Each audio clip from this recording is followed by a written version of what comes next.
اور یہ ربع دونوں میں برابر تقسیم ہوگا اور باپ کو عصبہ ہوگا کیونکہ مرنے والے کی اولاد نہیں ہے، مرنے والے کی اولاد نہیں ہے۔ اسی طرح ایک شخص کا انتقال ہوا، مثال نمبر 3 میں دیکھیں، اس کی بیوی موجود ہے اور بیٹی موجود ہے یا بیٹا موجود ہے، تو چونکہ مرنے والے کی اولاد موجود ہے تو ایسی صورت میں بیوی کو 8واں حصہ ملتا ہے۔ مثال نمبر 4 میں دیکھیں، ایک شخص کا انتقال ہوا، اس کی 4 بیویاں تھی اور ایک بیٹی یا ایک بیٹا موجود تھا، تو ایسی صورت میں 8واں حصہ ملتا ہے بیویوں کو، اور یہ 8واں حصہ ان 4 بیویوں میں برابر تقسیم ہوگا۔ یہ مطلب نہیں ہے کہ ہر بیوی کو 8واں حصہ دیا جائے۔ 2 مرتبہ بیان ہو گئے بیوی کے احوال، اب تیسری مرتبہ عربی زبان میں یاد کرنے کے لیے یہ ضابطہ جو ہے، وَلِلزَّوْجَاتِ حَالَتَانِ کی بیویوں کے لیے 2 احوال ہے، الرُّبُعُ لِلْوَاحِدَةِ فَصَاعِدَةً عند عدم الولد وولد الابن وإن سفل، کہ الربع للواحدہ، ربع یعنی چوتھا حصہ ایک بیوی کے لیے ہے، فصاعدتاً اور ایک سے زائد کے لیے، یہ کب ہوگا؟ عند عدم الولد، جب ولد نہ ہو، بیٹا بیٹی میں سے کوئی نہ ہو، پوتا وولد الابن یا پوتا پوتی میں سے کوئی نہ ہو، وإن سفل یا پڑ پوتا پڑ پوتی یعنی اس سے نیچے چلتے جائیں، ٹھیک ہے، وہ نہ ہو۔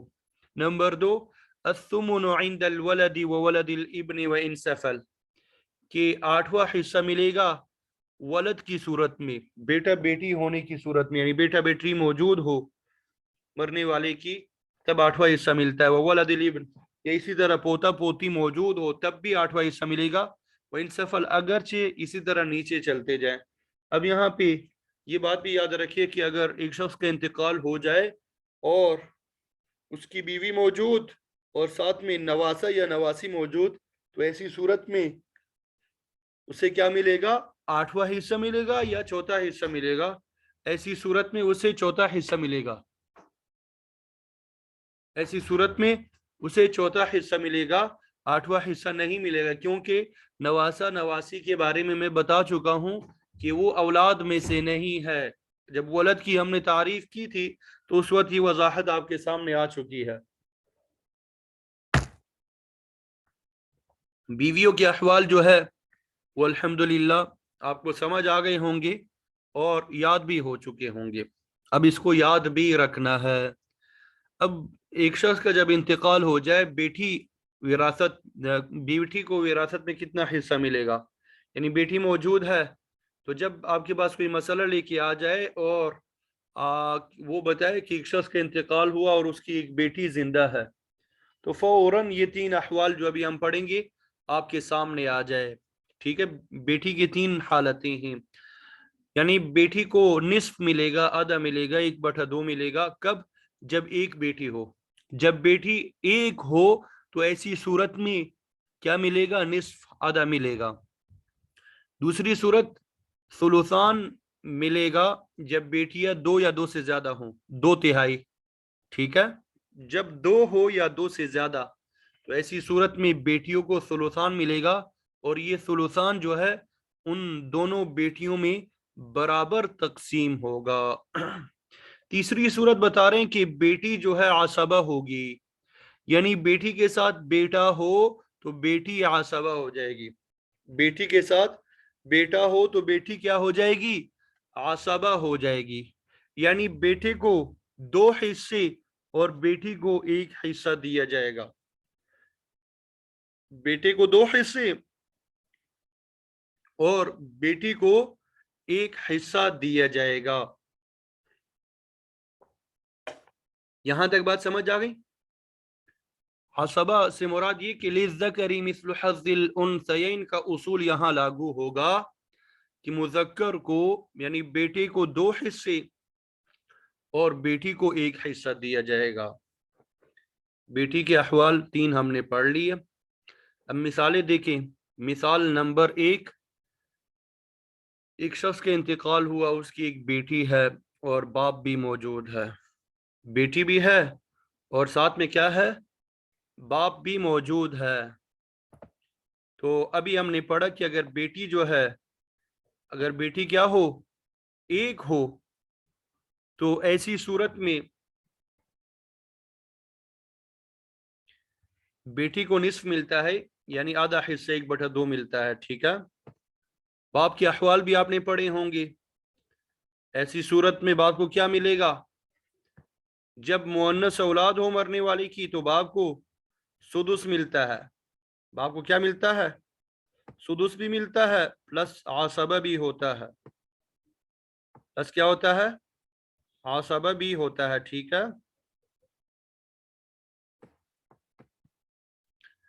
اسی طرح مثال نمبر 2 میں دیکھیں، ایک شخص کا انتقال ہو گیا، اس کی 2 بیٹیاں ہیں اور دادا موجود ہے، تو ہم نے پڑھا کہ 2 بیٹیاں ہوں یا 2 سے زیادہ ہوں تو ان کو ثلثان ملتا ہے، اور یہ ثلثان ان دونوں بیٹیوں میں برابر تقسیم ہوگا۔ دادا کے بارے میں ہم نے پڑھا کہ اگر میت کی مؤنث اولاد ہو تو ایسی صورت میں دادا کو سدس بھی ملتا ہے اور دادا عصبہ بھی ہوتا ہے۔ مثال نمبر 3 میں جا کے دیکھیں، ایک شخص کا انتقال ہوا، ایک شخص کا انتقال ہوا، اس کی بیٹی موجود ہے اور بیٹا بھی موجود ہے، تو ہم نے پڑھا کہ یہ دونوں کیا ہو جائیں گے؟ عصبہ بن جائیں گے، عصبہ بن جائیں گے۔ بیٹے کو 2 حصے ملیں گے، بیٹے کو کیا حصے ملیں گے؟ 2 حصے، اور بیٹی کو 1 حصہ ملے گا۔ تو یہ بیٹی کے احوال آپ کے سامنے بیان کر دیے، امید کرتا ہوں یہ مثالوں کے ساتھ آپ کو سمجھ آ گئے ہوں گے۔ اب عربی میں دیکھیں، وَلِلْبِنْتِ ثَلَاثَةُ احوال، بیٹی کے 3 احوال ہیں، 3 حالتیں ہیں۔ النصف للواحدہ، ایک ہونے کی صورت میں نصف ملے گا، والثلثان للاثنتین فصاعدتاً، اور 2 تہائی ملیں گے جب بیٹیاں للاثنتین 2 ہوں گی، فصاعدتاً یا 2 سے زیادہ ہوں گی، ٹھیک ہے۔ نمبر 3، وَمَعَ الْإِبْنِ لِلذَّكَرِ مِثْلُ حَظِّ الْأُنْثَيَيْنِ، اور اگر بیٹی کے ساتھ بیٹا ہو تو لِلذَّكَرِ مِثْلُ حَظِّ الْأُنْثَيَيْنِ کا اصول جو ہے لاگو ہوگا، یعنی مذکر کے لیے 2 مؤنث کے برابر حصہ ہوگا، یعنی بیٹے کے لیے 2 بیٹیوں کے برابر حصہ ہوگا۔ آسان انداز سے اس کو اس طرح تعبیر کرتے ہیں کہ بیٹے کے لیے 2 اور بیٹی کے لیے 1، مذکر کے لیے 2 اور مؤنث کے لیے 1، بھائی کے لیے 2 اور بہنوں کے لیے 1۔ لیکن یہ جو قاعدہ اصول ہے، یہ کل میں نے آپ کو بتایا، ماں شریک بھائی بہن میں یہ قاعدہ جاری نہیں ہوگا۔ اب یہ بیٹی کے جو احوال ہم نے 3 پڑھے ہیں، اس کو صحیح طریقے سے آپ نے یاد کرنا ہے، یاد رکھنا ہے، یہ آگے مزید 3 جگہ ہمارے کام آئیں گے، مزید 3 جگہ پوتیوں کے احوال میں بھی ہمیں کام آئیں گے، پوتیوں کے احوال میں بھی ہمیں یہی 3 حالتیں، سیم ٹو سیم یہی 3 حالتیں جو ہے پوتیوں کے بھی ہے، اور اسی طرح حقیقی بہن کی بھی یہی 3 احوال ہوں گے، اسی سے ملتے جلتے یہی چیزیں ہیں، اور اسی طرح علاتی بہن، باپ شریک بہن جو ہے اس کے بھی یہی 3 احوال ہوں گے، لیکن تھوڑا سا فرق ہوگا، ٹھیک ہے۔ میں نشاندہی کر دوں گا وہاں پر بھی۔ بیٹیوں کے احوال بھی سمجھ میں آ گئے؟ اچھا چلیے الحمدللہ کہ بیٹیوں کے احوال جو ہے سمجھ آ گئے۔ اب چلتے ہیں ہم، یہ دوسری سکرین نظر آنا شروع ہو گیا آپ سب کو؟ چلیے آگے چلیں، کدھر گیا؟ اب پوتی کو وراثت میں کتنا حصہ ملتا ہے؟ پوتی کو وراثت میں کتنا حصہ ملتا ہے؟ تو بنت الابن، عربی زبان میں بنت الابن کہتے ہیں پوتی۔ 6 حالتیں ہیں اس کی۔